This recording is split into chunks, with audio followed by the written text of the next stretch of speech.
Can everybody hear me? Yep. Okay, it's 4 o'clock, it's 4:01. I'll call the meeting to order. Is there any declarations of conflict of interest this evening? Seeing none, so noted. Need a motion for the adoption of the public agenda. Moved by Phil, seconded by Brian. All in favor? It's carried.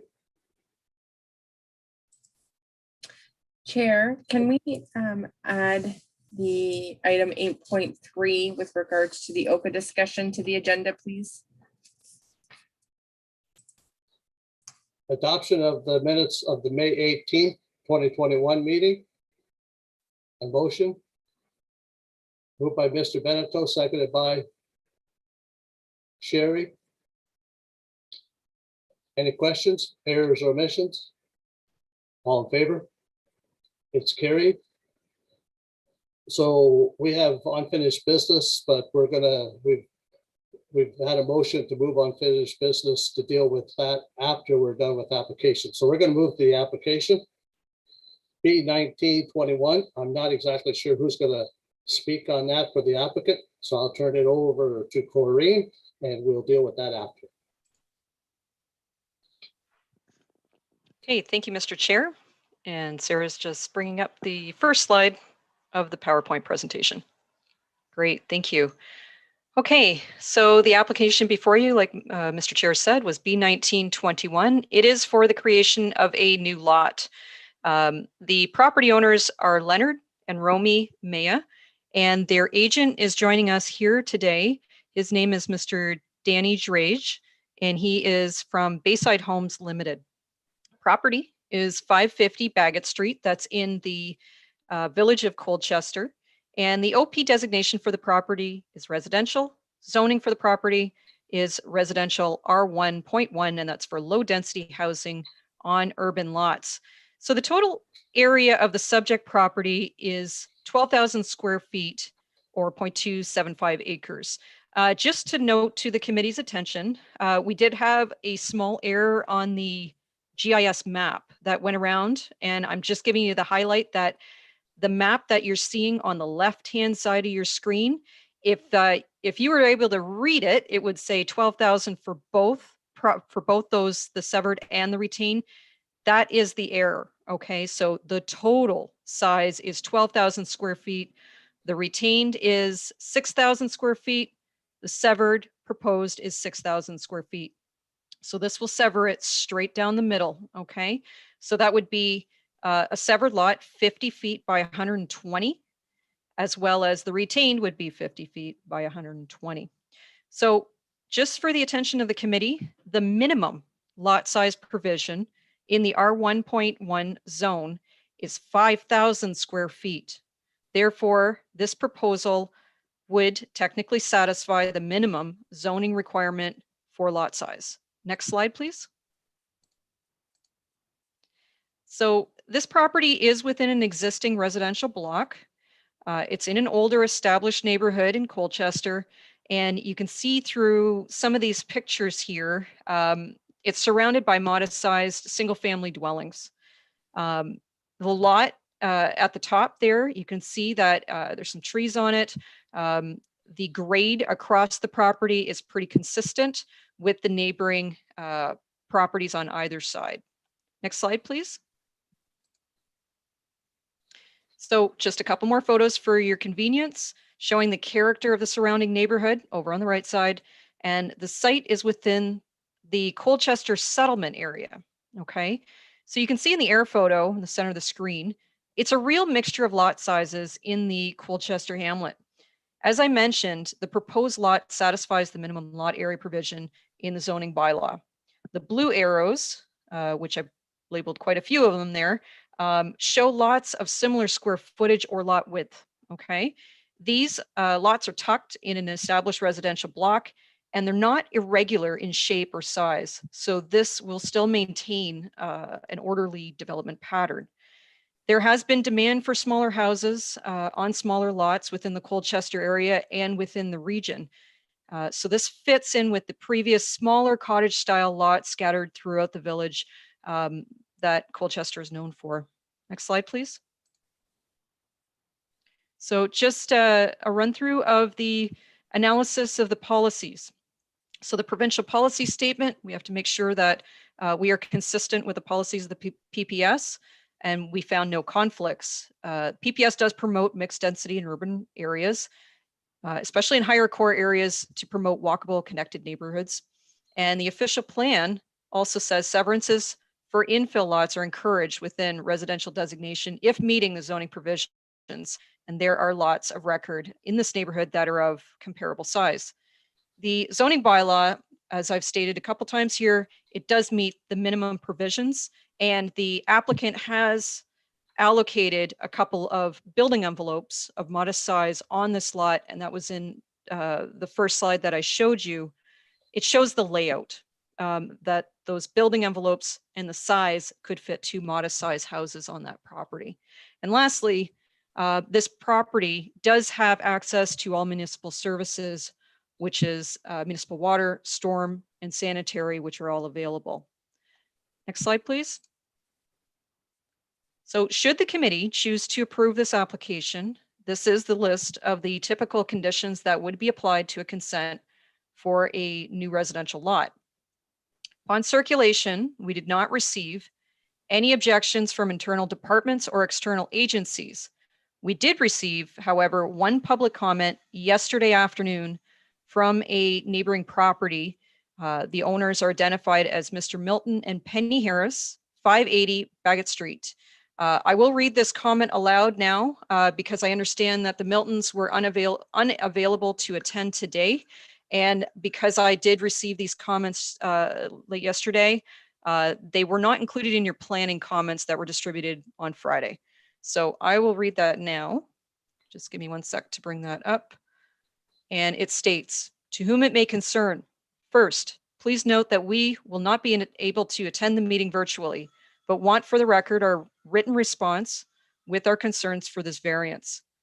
The properties have requested a severance for the above land, of which we are not in agreement. Bagot Street has become a very populated and busy street in the village of Colchester. To have 2 homes on this property is definitely too many for this property or area. There will surely be parking issues. Right now, when people have visitors to their properties, many times people are already parking on the street.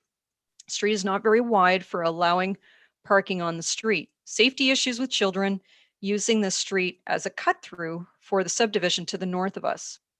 The sewer and flooding issues are many and well documented. Even with the now second sewer fixes, of which we will be paying for 10 years after paying outright the first time, we continue to have flooding issues in our front yard and street, which we did not have previous to the last year's fix. So adding 2 homes on this small parcel of land will surely add to the problem. 2 houses will potentially add many people, cars, and problems. You just have to look at the plans and at the property and see that in no way you should have 2 houses on it. Understanding that it is a nice sized property for 1 home, but certainly not 2 on the street. At least 4 vehicles will be in and out of that property if 2 houses are built. Unless you know the area well, you would not understand just how busy the street has become and potentially a dangerous situation, especially for children. We thank you for taking the time to read this email with our concerns.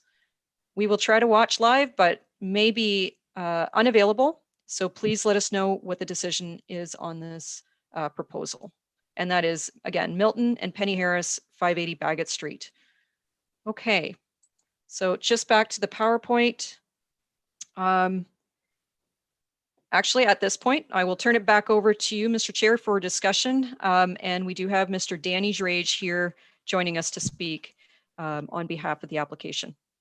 Thank you, Kareem. Mr. Drage, your turn to speak. Hi, how are you guys? This is Danny Drage speaking from Bayside Homes. Can you hear me? Yes. Awesome. So yeah, in regards to, I guess, the comment from the neighboring property, 580 Bagot, We appreciate the concerns. As for the parking and the situation with the children, it's impossible to know exactly how many cars would be, at any given time, for any of the neighboring properties. Really, that's not something that we can predict or prevent in that situation. In regards to the flooding, any and all requirements from the town will be implicated in the property with the catch basin for any overflow. And grading will obviously be directed away from the neighboring properties. This will all be done in accordance with the code and any requirements set forth from the town of Essex.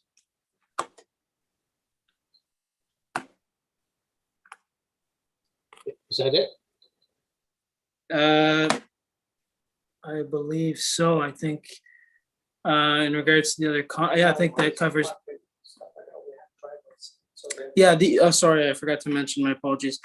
Each house will have parking for at least 2 cars, and they will have garages. So including the garages would be more than 2 cars.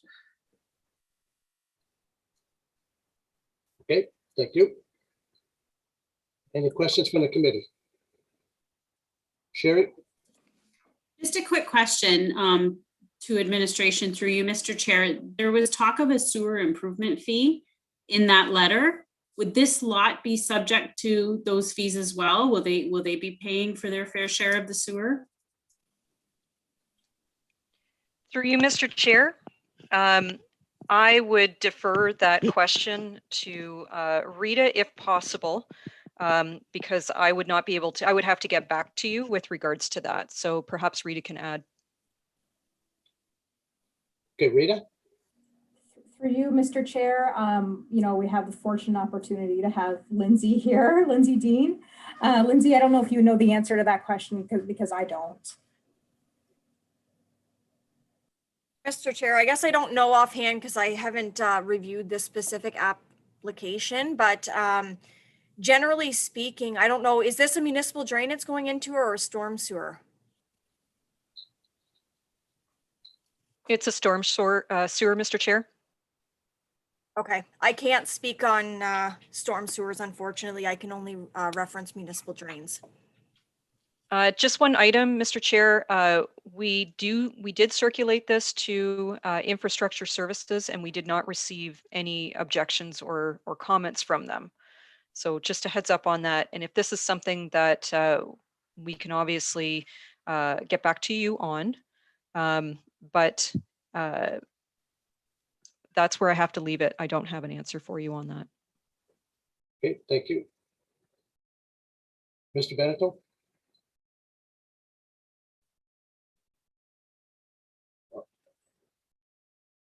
Ray, we're near Ray. Okay, can you hear me now? Yep. Yeah. Is there room in the lagoon for these 2 houses, these 2 building lots? Does anybody know that? Through you, Mr. Chair. Go ahead. Through you, Mr. Chair, Colchester has not been identified to me that there is any capacity issues with the sewage lagoons. Thanks. Mr. Pocock? Through you to Mr. Chair, through to Danny, I believe his name is. Do we have a design of what type of house you're planning on putting there? Is this going to be just a single home, or are you going to try to put a like a duplex type style house into it?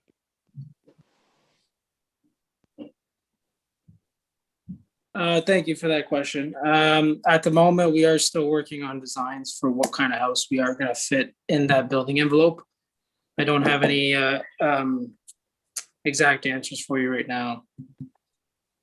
Okay. So it's not going to be a house that you're going to build where 2 families live side by side, and then we're going to draw a line up the middle once you're completely built. Is that a possibility? It will not. What was the answer? My apologies, Mr. Chairman. It will not be a side-by-side home, no. that's not zoned for a semi, so that will definitely not be a design feature for the home. All right, thank you. Anybody else? Is there anybody else from the public that wishes to speak on this application? Seeing none, I'll ask for a motion on the application.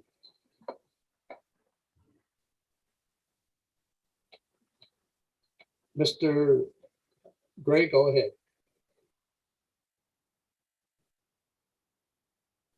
Brian, we're not hearing you. I approve the application. I make a motion to approve the application with the conditions as stated by Corinne. Is there a seconder for that motion? Mr. Benetton, questions? All in favor? It's carried. Okay, thank you.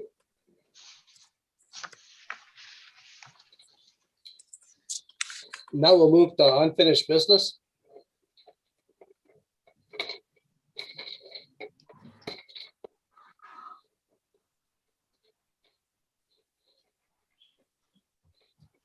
Who's going to handle that? Okay, thank you, Mr. Chair. I will. So the next section here deals with a motion that was put forward by you, Mr. Chair, and it was seconded by Mr. Beneteau at our April meeting. And it reads the following: that administration contacts a third-party engineer to determine what the cost sharing should be for the farmer who is utilizing the access bridge with heavy equipment, and the cost for the resident who is utilizing the access bridge with a personal vehicle in an agricultural district to provide an update. And to provide an update at the May 18th meeting, which was, because it was such a large meeting, it was deferred back to this meeting, the June 15th meeting. So we took advantage of the fact that we only had one application for this meeting to answer this question for you. And we have some information to provide for you. So just as a quick background on the reason for this motion, and this is for our new committee member and also as a recap for everyone else. So as you know, the committee has the approval to approve easements, and in particular to this motion, easements for access. The official plan, section 6.5 for consent states, a severance should only be granted when the lands front an existing public road. This means that no parcel can be landlocked. So in most of the agricultural areas, the properties are fronted by a municipal drain. So the installation of a culvert is needed for access to the site. This committee has routinely placed conditions on severances for the installation of culverts or accesses, especially as a result of the creation of surplus dwelling lots that we see a lot of today. In other words, the result is both the farm and the dwelling need to ensure separate accesses. But there are situations, however, when the farmer wishes to sever off a surplus dwelling, but still wants to access the farm through the surplus dwelling driveway. The farmer therefore applies for an easement to keep utilizing the shared driveway and culvert. These requests for easements are usually as a result of a declared hardship or heavy expense of installing a new access for the farm, which is typically due to the existence of a larger municipal drain or creek crossing. So it is these cases that the applicant must justify before the committee the installation of a new culvert is an undue hardship. The concerns of this committee in bringing this motion forward was that the farmer should be required to enter into a cost sharing agreement with the landowner for the maintenance and upkeep of the access. This would ensure that issues regarding wear and tear on the access from heavy farm equipment would be shouldered by both users of the access. So the committee, through this motion, is seeking an understanding of how the drainage engineer assesses cost sharing in a drainage report, and how can the decisions of the Committee of Adjustment be more helpful in ensuring that these cost sharing agreements are set up when the easement is created and that it is registered on title. So let me just move my screen up here. Hang on one second. So because I am no expert on the Drainage Act, I've asked our drainage superintendent, Lindsay Dean to join us in speaking to this motion and any further questions you may have as a result of this walkthrough. So I'll provide some high-level information on easements, but I'll have Lindsay first talk to you about what cost-sharing agreements entail on her side of the Drainage Act. So a big thank you goes out to Lindsay for providing this information and joining us today. So I'll switch it over to Lindsay now. Thank you for having me at your meeting today to talk about shared crossings. So I'm going to give just a little background on the Drainage Act for those who may not be familiar. Any crossings that are on municipal drains need to be maintained or replaced through the Drainage Act. Details regarding these crossings need to be identified in an engineer's report that has been passed by municipal bylaw. The report should contain details about the crossing and cost sharing for future maintenance and replacement. When an engineer prepares a report, cost sharing for a crossing would be assessed to the benefiting landowner whose property is physically connected to the crossing and usually the roadway. Therefore, costs for maintenance on culverts, for example, would be the responsibility of the registered owner who owns the crossing and not any second user of a right-of-way easement. This identifies the need to look at how cost sharing can be implemented in these two scenarios. So we're going to start with scenario 1. This is a private mutual drain agreement option that would need to be registered on title. So what we have here is a farmer applying to sever a surplus lot, but is also applying to the Committee of Adjustment for an access easement. The committee asks, why do you need an easement instead of installing a new culvert?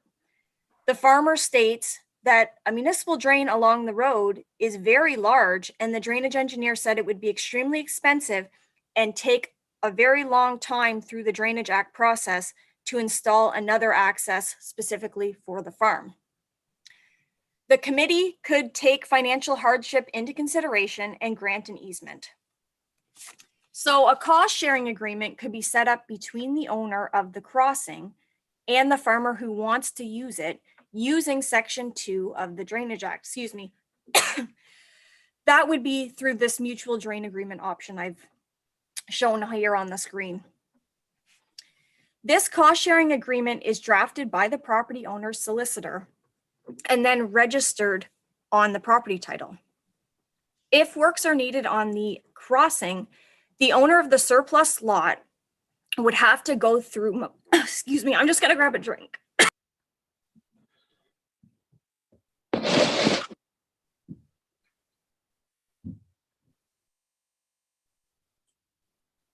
You okay, Lindsay?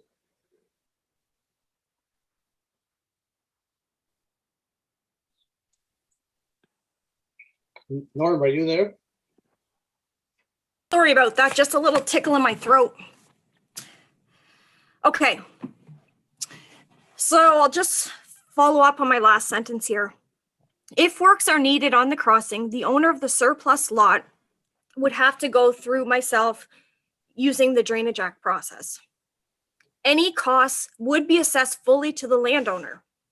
The landowner would then rely on their private cost sharing agreement to later be reimbursed by the farmer for the costs of that maintenance works. If the agreement is presented to myself at the time of replacement, I could apply for a grant because the access is being used for agricultural purposes.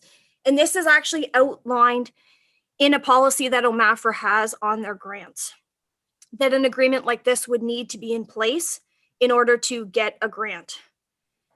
This is the only involvement the town would have. Any uncollected funds that are not received from the farmer would require private litigation. Cost sharing agreements are typically a 50-50 split in these situations based on having the right of passage, rather than basing it on the frequency of use or how it is used, such as the consideration of carrying large farm equipment. So let's look at the second scenario here. Just gonna grab another drink. I guess I haven't done this much talking in a while. And Okay. Lindsay, I'm here for backup too. If you have to take a moment or whatever have you, I'm here to jump in if you need it. Okay, Okay. thank you. I just didn't have Okay, water on sounds good. hand, which was the initial delay. Okay. Okay, so the second scenario is one that would be less common to come through the committee, but could happen. This culvert is literally shared right down the middle with two landowners and located on two different properties. Going back to what I already said at the start with the general drainage report information, the drainage department would rely on the information contained in that report to assess costs. One option in this case to alter what the report specifies is to prepare a drainage apportionment agreement under Section 65 of the Drainage Act that allows us to split the benefit cost percentage for future replacement of a crossing. So say, for example, if the engineer's report specified that this crossing is assessed 48% of the cost to the original landowner as a benefit for replacement, an apportionment could specify that each landowner would pay 24%. That would be our 50-50 breakdown. And then the remaining project costs would be assessed upstream as identified in the report. This information would be overwritten if a new report is prepared, because we always reference the most recent report. And that new report would pick up the new parcel configuration. The town could then assess each parcel directly through the billing process because we have the documentation to do so.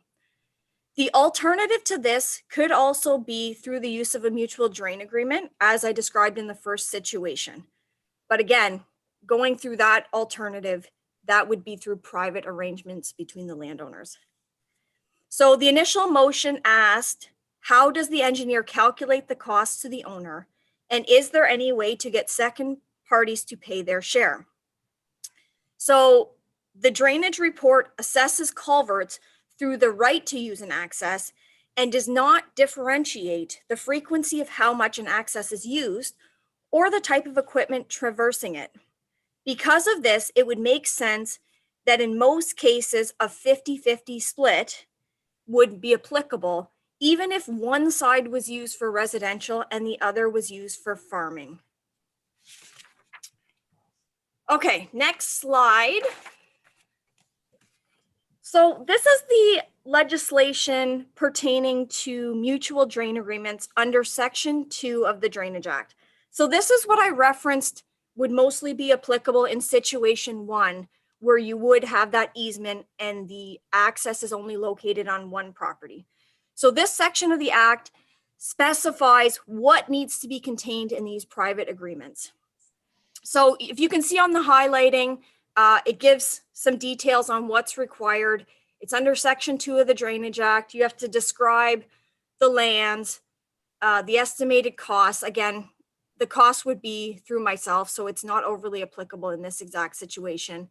Describing the drainage works and including in there the proportion of cost that should be borne to each of the owners in the future. And then all the other stuff is just legal. One of the important notations with this mutual drain agreement is that it has to be registered at the registry office on the title of both properties to ensure that it can be enacted upon if the properties change hands in the future. And one thing that's included in point 5 that I wanted to point out to you is one of the line items is improvement. So something that could come out of this, for example, is if a crossing is currently insufficient for the use of large farm equipment, and upon future maintenance, the farmer may wish to increase the drivable top width from the standard, let's say it's 20 feet now, to 30 feet, so that they have more space to cross with the large farm equipment. In that case, it would be reasonable that that landowner, the farmer, getting that extra width could be responsible for that extra width that the residential lot does not require. So things like that could be written into these agreements, and they would be responsible to collect the funds going forward. So that is one thing I want to reiterate with this agreement, is that this is something that's settled between the landowners, and the town would only bill the landowner whose crossing actually physically is getting replaced on their property. Okay, next slide. So the other section we were speaking of was about splitting drainage assessments under Section 65 of the Drainage Act. And this section is used whenever you want to alter an assessment that's contained in a current engineer's report without authoring a full other report. So it's essentially a section used to amend drainage assessments.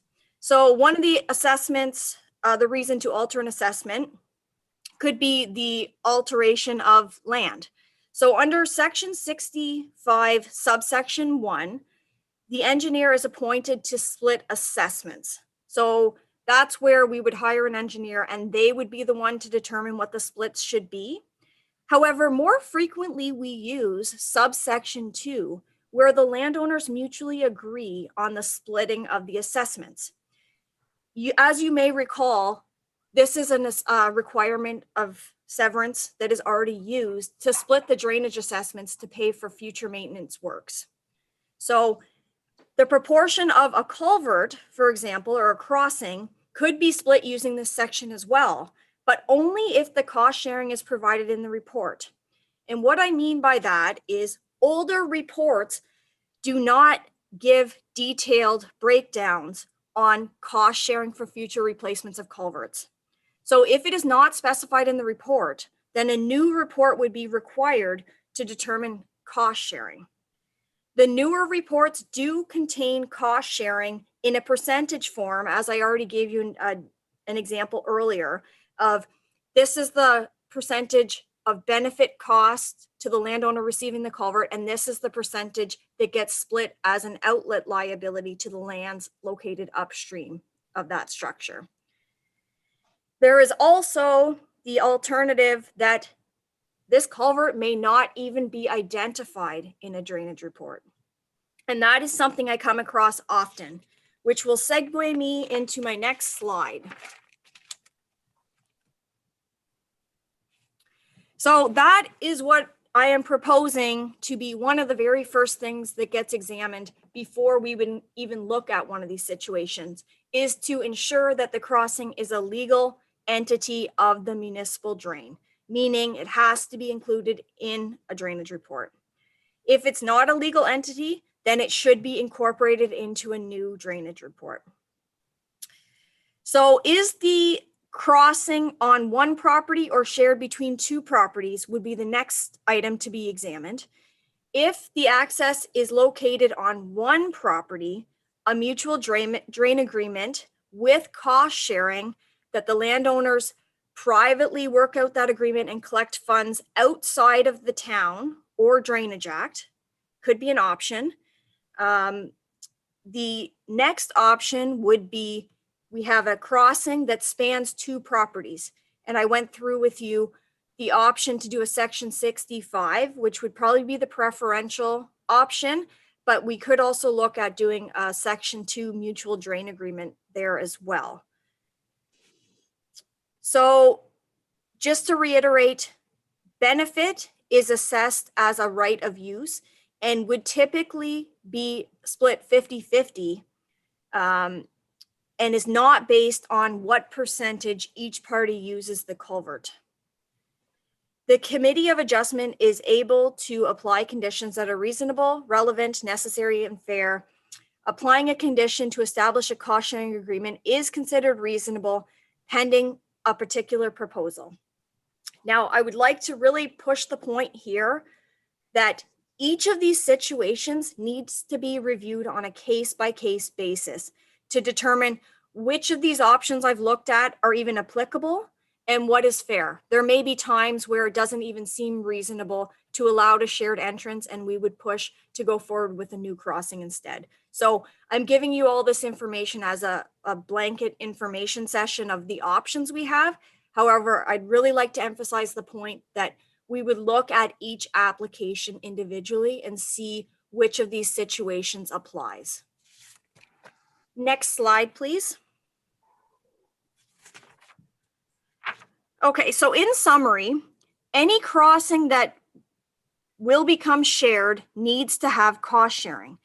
If it's through a mutual drain agreement, it needs to be filed with the town clerk as well as registered on the title of both affected land parcels at the registry office.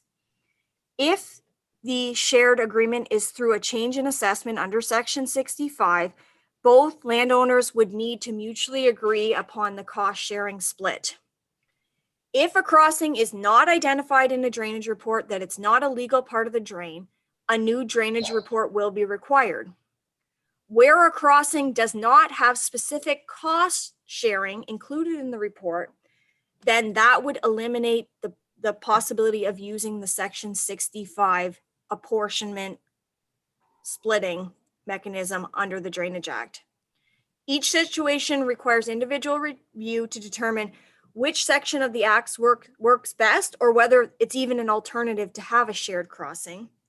And one other thing that has not occurred at this point is that OMAFRA, who is the body that provides our grants, as well as reviews all of our Drainage Act work, should be consulted before rolling out a process like this to verify not only that they're going to accept how we've set this up, that they would acknowledge if we had an apportionment agreement that would be sufficient to do the cost sharing breakdown, but also to verify that these measures will not affect the agricultural grants that our farmers really rely upon and benefit from.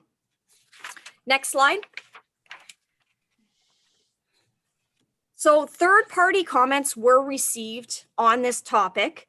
And before I start with the specific points that were provided from Gerard Rood, one of our very experienced drainage engineers, is that he reviewed the comments I provided and had a general consensus that he agreed with the information that I provided. So he also did provide some additional information, which I'll read out here, that any bridge or crossing that will become shared needs to have an agreement drawn up and registered as set out in the mutual agreement section of the Drainage Act, which is section 2. The agreement needs to be filed with the town clerk and registered at the land registry office. Registration could be done when the land title of the new parcel is being registered. Having the agreement filed with the town will ensure that OMAFRA questions on grants can be addressed.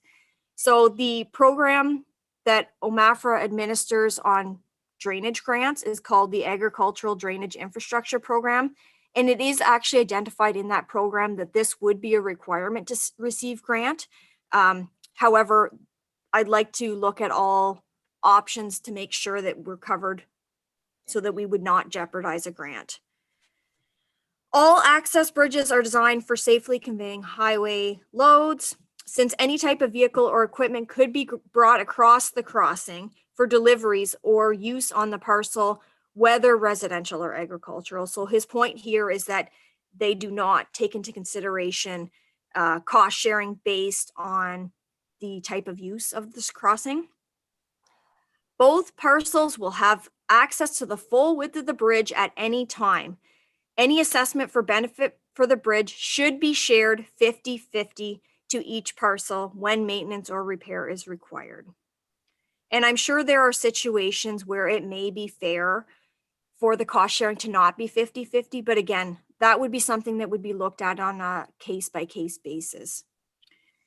Where a bridge is not a legal part of the drainage works, all costs are recommended to be shared equally between the two parcels using the bridge. And as I had suggested, if it's not a legal part of the drain, a report should be completed under the Drainage Act under section 78, which would be an improvement and is the tool we use to install all new culverts as well. Next slide. I'm happy to answer any questions you might have.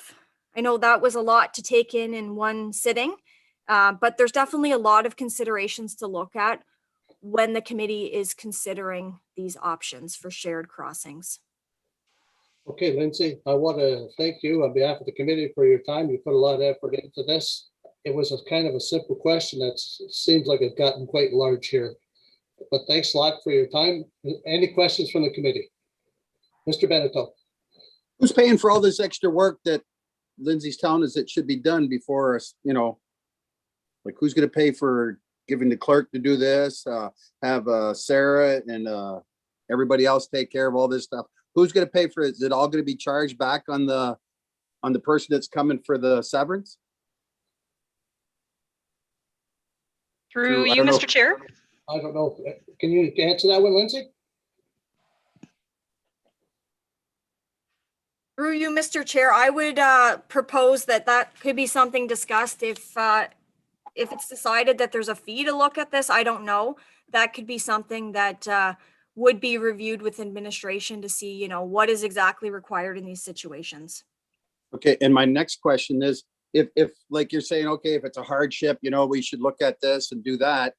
Well, if I think this one's a hardship, but then the one that Mr. Gray has, I figure, oh, no, it's not a hardship. So all of a sudden we've opened about a bigger can of worms you can open here, I think. By just, you know, before it was like, if you're getting a severance and you're buying a farm, you should be able to afford to put a bridge on it. You know what I'm saying? Like, I think you're opening a big can of worms here by everything. I'm not saying you didn't do a good job, Lindsay. You put a lot of effort into what you did, but I think there's a lot here that people aren't expecting when they come for a severance. And if a guy needs a 40-foot bridge and, well, the other guy's going to say, well, you're paying for half because I need a bigger bridge, but I don't. Like, I think we're putting a lot on the town that the town doesn't need to have on them. Through you, Mr. Chair. A quick response. Yeah, just when we don't get these too often, as you know, Mr. Beneteau, the usual item that we deal with is if you're doing a surplus dwelling, you have to make sure that nothing's landlocked, and in goes the second culvert. Normally, we don't have extensuating, like huge culverts. There are some that exist in the town of Essex, though, and it is only those types of situations where we would look further into it. Before I bring anything to the Committee of Adjustment, I would do extensive pre-consultation with Lindsay and the Drainage Department and Infrastructure Services before I bring anything to the committee for something such as this, as the creation of an easement. So this information was simply to answer the question about the how it is assessed. And it is always good to have that background information for the committee to know, as well as myself. Can I just one more? Like I agree with what you're saying, Corinne, but what I'm saying is we have one that we already went through 2 years ago, where they appealed what we decided, and you know it, and everybody sitting here knows it, that poor guy that owns that house is going to end up paying for a bridge before long with the equipment that's going over it. So that's why, myself personally, when you buy a piece of ground, you need your own bridge to get into it. That's a comment of my own. Okay, thank you. Anyone else? Bill, you got anything? Nothing? Sherry? Lindsay, thanks again for all your time and effort you put into this. And I'll see you soon. Okay, we're going to move on. New business. Culvert assessments. We just dealt with. So we've got to deal with the meeting time discussions.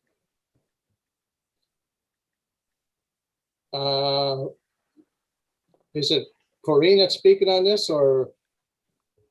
I can, Mr. Chair. So the item, Sarah, could you bring up the agenda for a moment?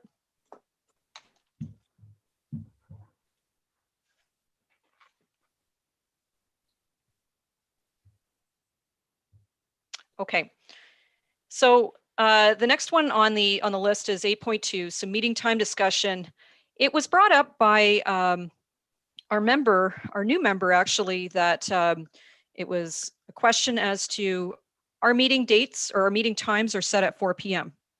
And we just wanted to bring it to open discussion with the other members if this time could be discussed, and if this time could potentially be considered for a pushback, 4:30, perhaps 5 p.m. Sherry, if you want to add any comments or start the discussion through Mr. Chair, be my guest. No, just by a little way of background, when this position was recruited, I reached out and sent an email. And I asked, at what time are these meetings typically held? And I believe her name was Shelley. She responded to me and said, oh, our meetings are held at 5 o'clock. So I thought, oh, okay, I can make that work because I work till 4 o'clock, right? So that gives me time to get home, log in, whatever. And only when I got my first agenda did I realize the meetings are at 4 o'clock. So far, my workplace has been very accommodating, and they've been allowing me to leave early, but there's going to come a time where I'm just not going to be able to go. There's going to be meetings I'm going to have to decline. So that's why I had asked Corinne about it, what the possibility was and how everybody else felt about the 4 o'clock start time. Okay, Sherry, when you spoke to Shelley, were you applying both for the Committee of Adjustments and Drainage Board? No, because I've only ever done Committee of Adjustments, so I didn't apply for the drainage one. Because the Drainage Board's meetings are at 5 o'clock, so there might have been some Yeah. confusion there with Shelley. Right, and that's fine. I just thought I would ask what everyone else's feelings were on it. Well, we've already passed the schedule for this year for meeting times and dates. So it's up to the committee if they want to make changes, but personally, I'm quite comfortable the way we are, but it's up to everybody else. Does anybody feel like Mr. Benedetto, go ahead. I'm good with 4 o'clock, because if you start pushing meetings back to 5, we're going to be here till 8 o'clock at night. I'm not going to be here till 8 o'clock at night with some of the meetings we have. That's right. Go ahead, Phil. I don't mind moving the meeting back to at least 4:30. That gives her a little bit of time to get home. And also I take an hour off of work every time for these meetings as well. So it just helps me out with timing as well. So I'll do whatever's going to, however it falls out, but I'm okay with moving it a half hour if that's possible. Okay, Phil, thanks. Brian? I have no problem with either scenario. I understand Sherry's issue, and I think I'm willing to adapt my schedule to whatever the committee ends up deciding. Well, I guess that's what we're going to have. Is the next meeting already set up for 4 o'clock? Corinne? It is, Mr. Chair. Okay. So the following month, if we'll have a vote here, if somebody wants to move that we change the times or we stay status quo, I'll ask for a motion for that. Mr. Benedetto? I move that we leave them the way they are, because they're already set up that way. It's been working forever, so. Is there a seconder? I'll second that motion. So what happens in the event that I cannot be in attendance? Are we going to have quorum? Yes, if you're missing, we have quorum. And as long as you don't miss 3 meetings in a row, nothing happens to you. You hold your Mhm. position. No. So on that motion, all in favor? What's your motion? I missed it. The motion staying at 4 o'clock with the starting with our time. Just the two of us? Motion's lost. Okay. What's the next motion? 5 o'clock? I won't be Go here. ahead, Phil. I motion to move meetings starting in August to 4:30 for the remainder of the year. I Sure, can second that second. motion. Seconded by Sherry. Any questions? All in favor? Brian, you have your hand up? Yep, wherever it is here. Opposed? I'm opposed. Okay, it's carried. So those changes will be made, Corinne? You'll be short another guy.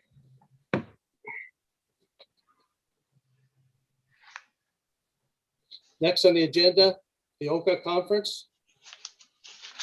Okay, I can speak to this, Mr. Chair. Is there someone else that wishes to speak today, Corinne, on something?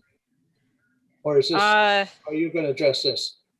No, this is another, just a quick discussion. We had 4 members that attended. Sorry, we had 2 staff and 2 members that attended the OCA conference that just passed. And it was a really great conference. They had to do it completely virtual.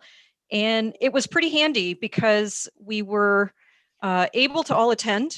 We didn't have to do the travel distance, and there wasn't a lot of extra expense to attend. So what we have is the people that did attend, we have the ability for 60 days after the meeting to actually go on and listen on our own time whenever we want to the rest of the trainings.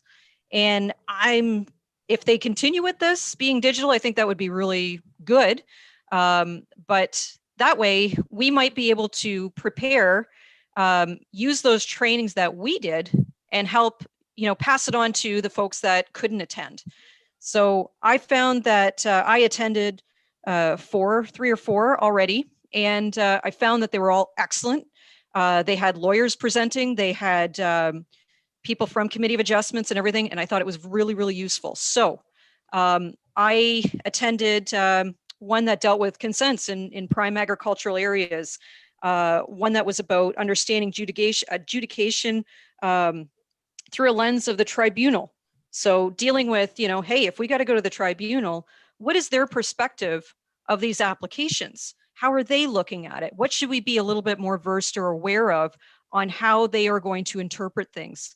So that was kind of my comments on it. I'll turn it over to Rita maybe for a second to see what she had to state on it. So through the chair, yeah, the OCA conferences are always really great.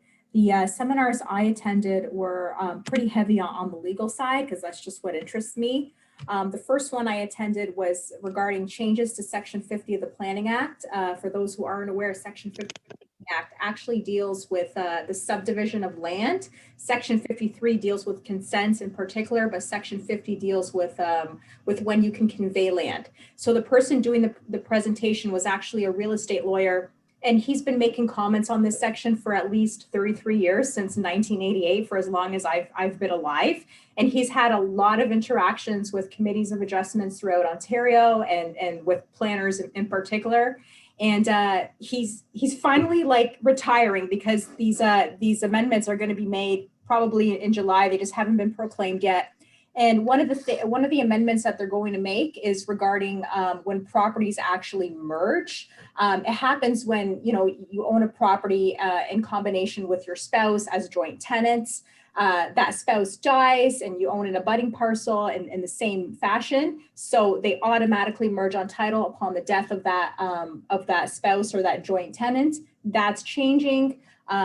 In particular, it's been an issue for people, like I said, who own abutting lands. They usually have to go through severance, especially in the agricultural areas, to divide those lands that have merged under the Planning Act, because they don't fall under the exemptions that Section 50 applies to whenever lots are combined. So that's going to be a big difference. The other difference is that conditions usually have an expiration date of 1 year, but they're now changing that rule to make it an automatic 2 years if the owner decides to apply for that extra year. They're also making amendments in terms of when an application can be changed. So that section is going to state that an applicant can actually change an application, like in terms of its proposal for a severance, up until the time the Committee of Adjustment actually deals with it. So up until the meeting date, they can make a change to that application, but it's going to be up to the Committee of Adjustment at the time of the meeting to decide whether to recirculate the public or not, based on whether it's a minor change or not. We've dealt with these circumstances before. They've just become law now. So I thought those two were definitely interesting and ones that pertain to the operation of the Committee of Adjustment.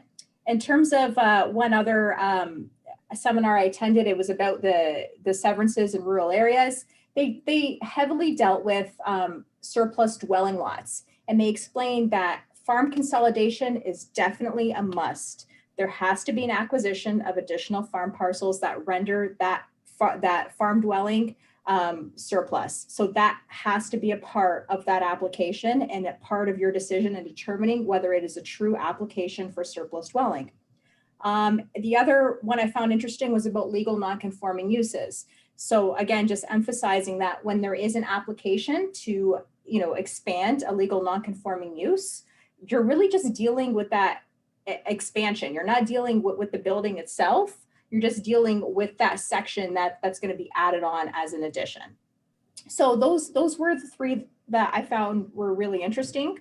The next person that attended was Brian Gray, so I'll turn over the mic to him. So I guess I come at it from a little different perspective than employees do. I was somewhat disappointed with the format. I don't think that it lends itself well to this. There was a 1 hour break between every session to allow you to interact with other people that were attending, and I didn't see much of that happening. Probably one of the biggest disappointments is I think that there could have been, for several of the sessions that I attended, some handouts and that type of stuff, or at least a description of a better description of exactly what was going to be there. The very first one that I was at was when do policies or bylaws apply? And at the end of the session, it kind of came as a typical lawyer answer, sometimes before, sometimes after.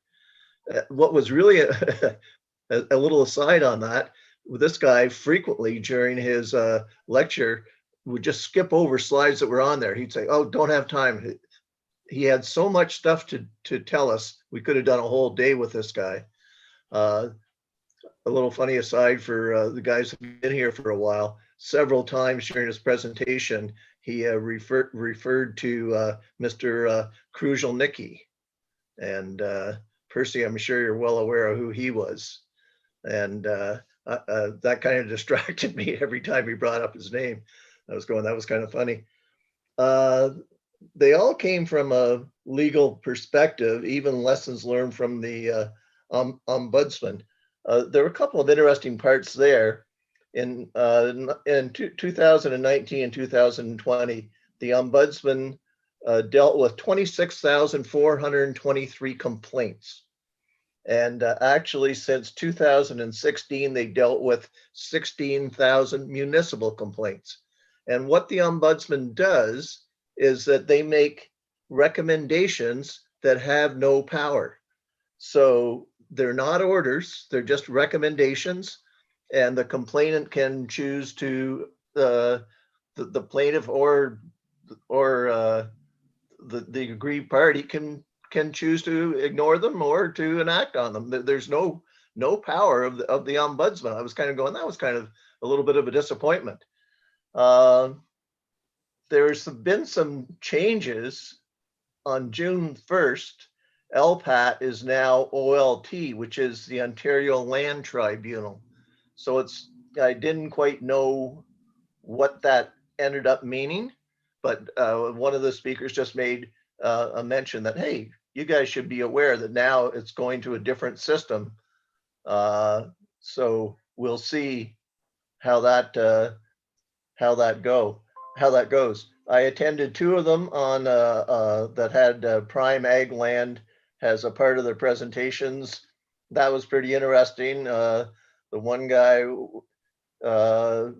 was talking about prime land, and 5% of our land base in Ontario is prime ag land. We have three classes in total, and we're losing a lot of the prime land through development and that type of stuff. And especially when it comes to that 5%, it's pretty critical to the future of Ontario as an agricultural entity. I also found that the questions that were asked, quite frequently, the presenters, who were all lawyers, several times said, That's really a good question. We should have a meeting on that someday. And they were good questions. And I think Corinne had presented one on the prime ag one and never did get around to a response on it, which I was a little disappointed. Her question was really a good question. So when you meet face to face, it's going to be a whole different action. I don't know. I would hope that there's some comments going back to OACA that they're going to come up with an improved format if this is going to happen again. I realize the cost savings are pretty tremendous to do it this way. And to me, the absolute biggest advantage is being able to attend the 13 over these next 60 days. So that's really tremendous. So thanks to the town for providing an opportunity for me to attend, and hopefully at the end of time I become a little more knowledgeable about some of these sections of the Planning Act. Thank you. Okay, thanks, Brian. Is there any notice of motions? Seeing none, a motion for adjournment. Moved by Mr. Beneteau, seconded by Mr. Pocock. All in favor? It's carried. Thank you to everyone. Have a good evening. Talk to you later.